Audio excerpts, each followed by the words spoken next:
Oui, donc ce matin, mes étudiants m'ont posé une question sur la QPC et je me suis rendu compte que j'avais jamais vraiment expliqué en fait ce que c'était qu'une QPC. Et donc je vais prendre l'exemple qui vient d'être rendu par le Conseil constitutionnel aujourd'hui, ce matin même. Ils ont rendu une décision du 15 janvier 2021 où ils ont déclaré inconstitutionnelles certaines dispositions du Code de procédure pénale. Alors, euh, le droit pénal et la procédure pénale, c'est pas franchement un domaine dans lequel j'excelle, mais de toute manière, on n'a pas vraiment besoin de savoir ce qui s'est passé exactement ici. Ce que je vais essayer de vous expliquer, en fait, c'est quel est l'intérêt de la QPC, comment on pose une question prioritaire de constitutionnalité et qu'est-ce qu'il advient en fait en cas d'issue favorable si jamais le Conseil constitutionnel déclare l'inconstitutionnalité, quelles sont les conséquences de cette inconstitutionnalité. Donc en gros, c'est une petite vidéo pour essayer de faire le tour de la QPC. Alors déjà, il faut comprendre que voilà, à quelle occasion on peut avoir intérêt à faire une QPC. Typiquement, lorsque on vous oppose, entre guillemets, une loi qui est parfaitement claire, qui est parfaitement précise et qui ne suscite aucune interprétation possible. Donc quand le droit est parfaitement clair et qu'il est contre vous, eh bien, le seul moyen d'échapper à une condamnation, c'est de faire déclarer le droit inconstitutionnel. Parce que si vous arrivez à faire déclarer le droit inconstitutionnel, eh bien, le droit n'existe plus, la règle de droit n'existe plus, et si elle n'existe plus, on ne peut pas vous l'appliquer. Et vous comprenez pourquoi, en fait, la QPC, elle est souvent utilisée en droit pénal. Parce qu'en droit pénal, si vous arrivez à faire annuler, à faire déclarer inconstitutionnel le texte qui définit l'incrimination pour laquelle vous êtes poursuivi, eh ben, on ne peut pas vous condamner pénalement. Alors, sous cette vidéo, je mentionnerai d'ailleurs le lien vers un des exemples les plus connus en fait de ce type d'inconstitutionnalité. Il y en a deux. Le premier, c'est le harcèlement sexuel. D'accord. Au départ, la définition, l'incrimination du harcèlement sexuel, elle était précisément définie dans le code pénal. Et puis, pour essayer d'octroyer la plus large portée possible à cette incrimination, au fil du temps, le législateur a essayé de supprimer certaines conditions qui permettaient de définir le harcèlement sexuel. Ce qui fait qu'à la fin, on était devant une infraction qui était extrêmement large. Et le principe, qui est d'ailleurs protégé par la Constitution française, c'est le principe de la légalité des délits et des peines. Le principe de la légalité en droit pénal, et on reviendra sur ce principe la semaine prochaine avec un nouvel intervenant sur cette chaîne, mais le principe de la légalité, c'est tout simplement l'idée de dire que l'infraction, elle doit être définie avec précision. Et quand une infraction, elle est définie de manière trop floue, on ne sait pas comment l'appliquer, et donc c'est suffisant pour la faire déclarer inconstitutionnelle.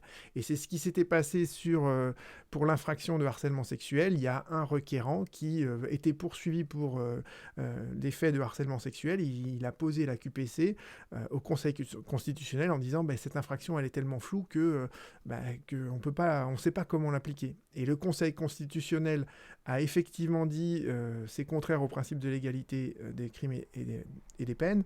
Il l'a déclaré inconstitutionnel et la personne qui était poursuivie, elle a été relaxée puisqu'on ne pouvait pas la condamner pénalement pour une infraction qui n'existait plus. Donc vous voyez, c'est ça l'intérêt de la QPC.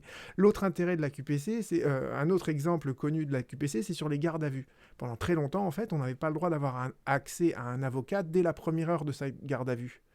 Et c'est contraire au principe du droit de la défense. Et le Conseil constitutionnel, un jour, dans une décision, a dit oui, non, effectivement, il faut que la personne qui est en garde à vue ait accès à un avocat dès le début de la garde à vue. Et les dispositions du Code de procédure pénale qui prévoient le contraire sont inconstitutionnelles. Et donc vous voyez bien que ça c'est très important parce que si votre garde à vue s'est déroulée sans que vous ayez accès à un avocat, eh bien vous pouvez faire annuler la garde à vue.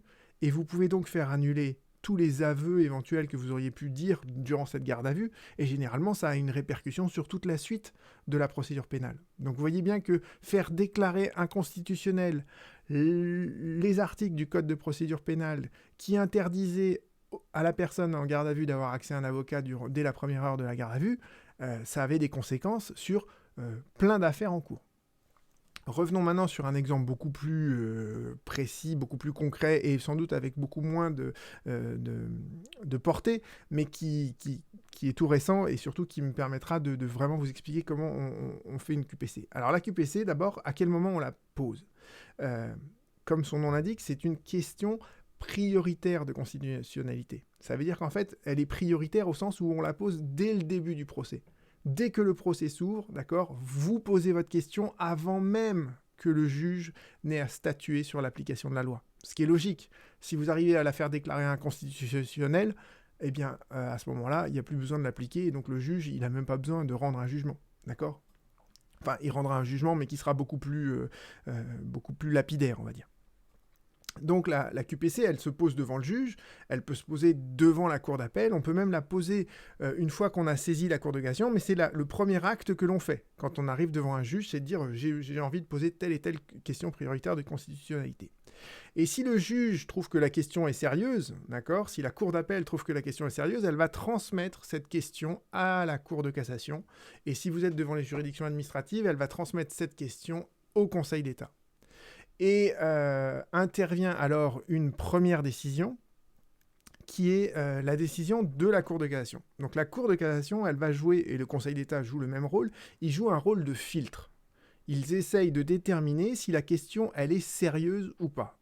En gros, ils essayent de déterminer premièrement si la question, elle est nouvelle, parce qu'on ne peut pas poser 2 fois la même question au Conseil constitutionnel, mais ça, généralement, c'est pas problématique. Mais la deuxième chose qui peut être problématique, c'est est-ce que la question, elle est sérieuse ? Parce qu'on ne veut pas que le Conseil constitutionnel soit saisi de toutes les QPC qui sont posées en France, parce qu'il y en a beaucoup trop, d'accord ? Donc, le rôle de filtre que va jouer la Cour de cassation, c'est de dire, voilà, est-ce que la question, elle est sérieuse ? Donc, prenons en fait là l'exemple qui a donné lieu à la décision du Conseil constitutionnel.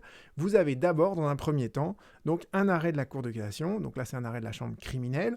Et dans cet arrêt de la chambre criminelle, quand vous le lisez, je vous mettrai les références en dessous, vous voyez là ici qu'on a posé 4 questions, en fait, à 4 QPC. Vous avez une première question ici, une deuxième là, une troisième ici, et la quatrième ici. Et c'est la quatrième qui nous intéresse. Alors, juste avant qu'on analyse la quatrième, voilà un peu ce que dit la Cour de cassation après.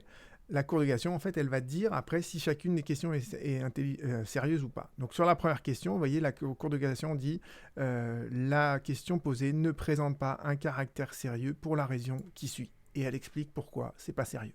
D'accord ? Et elle a fait la même chose sur la deuxième et la troisième question de QPC, elle dit voilà, ces questions ne sont pas sérieuses pour les raisons qui suivent. Et en revanche, sur la dernière question, la quatrième question, elle dit là pour le coup, c'est effectivement une question sérieuse, d'accord ? Et donc je renvoie devant le Conseil constitutionnel. Revenons à la question pour voir comment elle est formulée. Ça c'est important. Donc c'est ce paragraphe-là, d'accord ? Vous pourrez ouvrir le lien dans une autre fenêtre sur votre navigateur pour mieux la comprendre. Déjà, dans une question, il faut toujours viser en fait l'article de loi que l'on considère être comme contraire à la Constitution. Donc là, c'est l'article 5 de l'ordonnance du 25 mars 2020, donc c'est en pleine période de Covid, d'accord ? On vous dit cet article-là, est-ce qu'il est contraire à une valeur, à un principe à valeur constitutionnelle ? Et là, le principe à valeur constitutionnelle qui est invoqué, c'est l'article 16 de la Déclaration des droits de l'homme et du citoyen. L'article 16 de la Déclaration des droits de l'homme et du citoyen, c'est sur la garantie des droits. Il faut que dans un système en fait, juridique, les droits des individus soient garantis. L'article 16, c'est très fréquemment invoqué en droit pénal parce qu'on dit justement que la personne poursuivie, on va lui appliquer à son encontre des dispositions législatives qui ne garantissent pas ses droits. Et voilà, d'ailleurs, c'est marqué là juste après, d'accord, l'article 16 qui garantit les droits de la défense, d'accord. Donc, la question qui est posée, c'est ça. Est-ce que l'article 5, il est contraire à l'article 16 de la Déclaration des droits de l'homme ? Et toujours dans une QPC, enfin, très très fréquemment, vous avez en fait une petite explication qui est introduite par cette expression-là, en ce que. En ce que, c'est là l'avocat qui pose la question, en fait, il essaye de préciser pourquoi, pour quelle raison l'article de loi, il est contraire à la Constitution. Et là, on vous dit, a priori, l'inconstitutionnalité, on peut l'identifier. Pourquoi ? Parce que, même passé un délai d'1 an, une personne qui est placée en détention provisoire est privée de comparaître physiquement devant un juge qui est appelé à statuer sur sa détention. Donc en gros, l'article 5, là, il empêche, pendant la période de crise sanitaire, il empêche à une personne qui pourtant a été en détention provisoire pendant plus d'1 an de pouvoir comparaître devant un juge pour essayer de plaider les raisons qui devraient le conduire à être relâché et à ce qu'on mette un terme à sa détention provisoire. Donc voilà, la garantie des droits, c'est l'idée de dire une personne qui est en détention provisoire, elle a le droit d'aller physiquement devant un juge. D'accord ? Et est-ce que c'est pas contraire à la Constitution de le laisser en détention provisoire et que le juge statue sur le maintien en détention provisoire sans que la personne en détention provisoire puisse être là pour faire valoir ses observations en personne ? D'accord ? C'est ça la question qui a été posée. Et la Cour de cassation considère, pour renvoyer, donc là c'est la deuxième partie de l'arrêt, la Cour de cassation considère que c'est une question qui est sérieuse. Pourquoi ? Parce que cet article de loi, il a donc, nous dit la Cour de cassation, pour conséquence de permettre à un juge d'imposer à une personne donc en détention provisoire, lorsqu'il devait être entendu en vue de la prolongation de sa détention, d'accord, eh bien, à cette personne-là, on impose le recours à une réunion, de la télécommunication audiovisuelle, en gros, de faire ça en visioconférence, d'accord ? Et on impose justement cette visioconférence alors même qu'il n'existe pas de risque grave de trouble à l'ordre public ou des risques d'évasion, d'accord ? Et c'est là, en fait, où ça devient problématique, d'accord ? Et donc, la Cour de cassation considère que ça, c'est suffisant pour renvoyer la question au Conseil constitutionnel. Donc là, la Cour de cassation, elle a joué son rôle de filtre et elle dit, cette question-là, sur les 4 questions, il n'y en a qu'une seule qui est intéressante et c'est celle-là que je vais transmettre au Conseil constitutionnel. Et le Conseil constitutionnel, il rend sa décision ensuite. Et voyons brièvement ce qu'il dit. D'abord, le Conseil constitutionnel vous rappelle toujours en fait de quoi on parle. Donc là, en gros, ça c'est l'article en fait de l'ordonnance dont on veut faire déclarer l'inconstitutionnalité. Après, on rappelle ce que dit le requérant, etc. Et sur le fond, donc là, ça c'est le raisonnement de la Cour du Conseil constitutionnel. Première chose que nous rappelle le Conseil constitutionnel, c'est ce que dit l'article 16 de la Déclaration des droits de l'homme. Toute société dans laquelle la garantie des droits n'est pas assurée ni la séparation des pouvoirs déterminée n'a point de constitution, sont ainsi garantis par cette disposition les droits de la défense. Donc les droits de la défense, vous voyez, le Conseil constitutionnel, il identifie d'abord quel est le principe à valeur constitutionnelle au regard duquel il va statuer. Ensuite, et ça c'est vraiment le syllogisme juridique tel qu'on peut le classique, avec une majeure, une mineure et une conclusion. Ensuite, donc, le Conseil constitutionnel analyse en fait ce que disait l'article 706-71 du Code de procédure pénale. Et depuis 2019, en fait, on a, dans certaines hypothèses, d'accord, la possibilité de recourir à la visioconférence dans le cadre d'une procédure pénale. On vous rappelle dans quelles conditions c'était possible. Notamment je donne cet exemple, vous voyez, si la personne, elle est déjà en détention provisoire pour une autre raison, d'accord ? Et on peut toujours l'imposer à la personne en détention provisoire s'il y a, vous voyez, des risques graves de troubles à l'ordre public ou des risques d'évasion. Donc ça, c'est les raisons pour lesquelles, en fait, on peut avoir recours à la visioconférence, voire à l'imposer à l'intéressé. D'accord ? Et ensuite, le Conseil constitutionnel rappelle qu'avec la loi donc, du 23 mars 2020, on a généralisé, à cause du confinement, on a généralisé en fait la visioconférence à tout le monde, dans toutes les circonstances. D'accord ? Et on l'a fait, et le Conseil constitutionnel le souligne, on l'a fait d'abord dans un objectif qui est louable, qui était celui d'assurer la continuité de l'activité des juridictions pénales malgré les mesures d'urgence sanitaire, malgré le confinement. Donc, vous voyez bien que cette loi, elle poursuit un objectif à valeur constitutionnelle qui est la protection de la santé, d'accord ? Et elle met en œuvre le principe lui aussi à valeur constitutionnelle, de la continuité du fonctionnement de la justice. Donc vous voyez que cette disposition législative, elle poursuit des objectifs à valeur constitutionnelle, mais ce que le Conseil constitutionnel va lui reprocher, c'est de l'avoir fait de manière disproportionnée. Et c'est ce qu'il dit juste en dessous, en fait. Il dit, voilà, on va le faire dans un grand nombre de cas, puisque de toute façon, c'est absolument généralisé à tout le monde, d'accord ? Et on va le faire lors du débat contradictoire qui est préalable au placement de la détention provisoire d'une personne, ou lors de sa prolongation, quelle que soit la durée pendant laquelle la personne a été privée de la possibilité de comparaître physiquement devant le juge. D'accord ? Donc voilà, le Conseil constitutionnel, après, mesure en fait les effets de cette généralisation, en fait, de ce recours obligatoire à la visioconférence. Et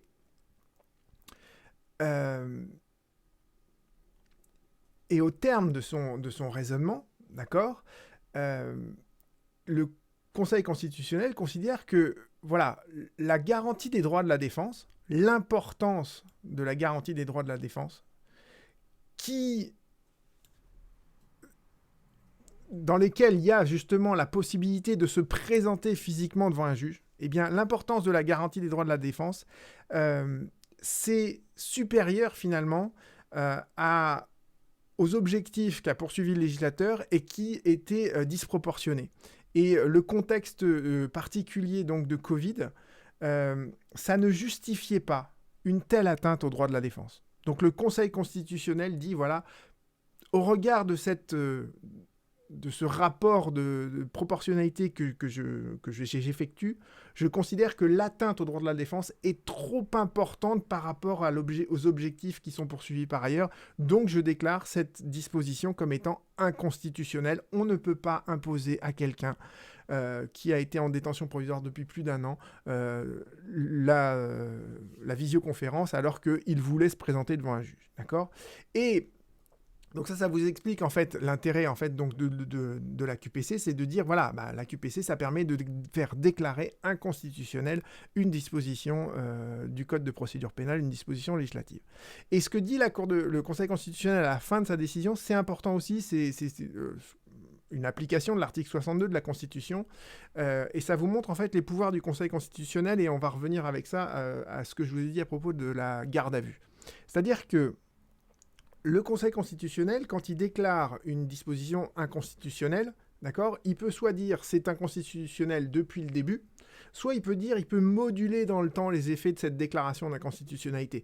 En matière de garde à vue, notamment, ce qu'il avait dit, c'est « Je considère que le Code de procédure pénale, il est inconstitutionnel, mais je reporte les effets de cette inconstitutionnalité dans 1 an. » Ce qui fait que ça a laissé au législateur 1 année pour revoter rapidement quelque chose et prévoir que dorénavant, dans le cadre d'une garde à vue, on avait accès à l'avocat dès la première heure. Et en reportant les effets de l'inconstitutionnalité 1 an après, vous voyez bien qu'on ne met pas en péril toutes les autres procédures qui ont eu lieu avant où les gardes à vue étaient inconstitutionnelles puisqu'il n'y avait pas l'avocat. D'accord ? Donc, ça, c'est une possibilité qu'a le Conseil constitutionnel lorsqu'il rend une décision. Il peut la déclarer inconstitutionnelle à compter de la publication de sa décision, ou bien à une date ultérieure que le Conseil constitutionnel fixe lui-même. D'accord ? Et autre chose qui est très importante, c'est que malgré ce que fait le Conseil constitutionnel au regard de la portée de sa décision, d'accord, la déclaration d'inconstitutionnalité, elle bénéficie toujours à l'auteur de la QPC.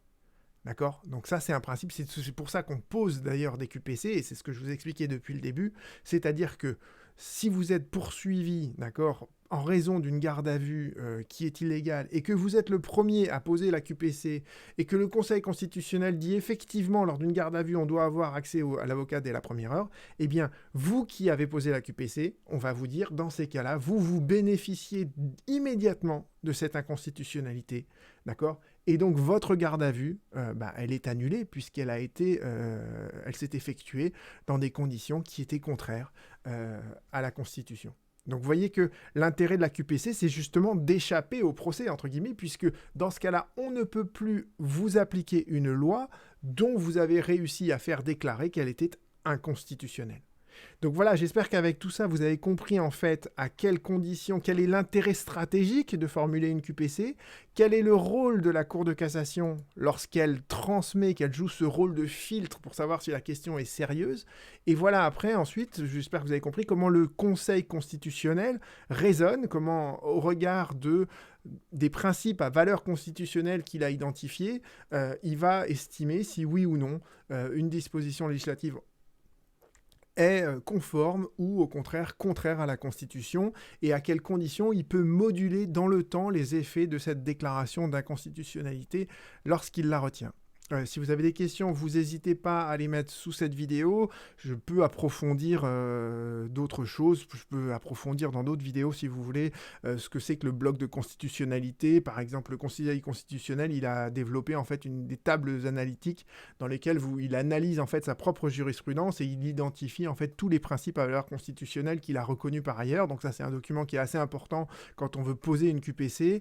Je peux aussi revenir d'ailleurs sur la manière de rédiger les QPC parce que c'est intéressant. Si jamais il y a certains d'entre vous qui veulent poser une QPC, vous pouvez ainsi le faire. En tout cas, je vous remercie pour votre écoute et on se retrouve très bientôt.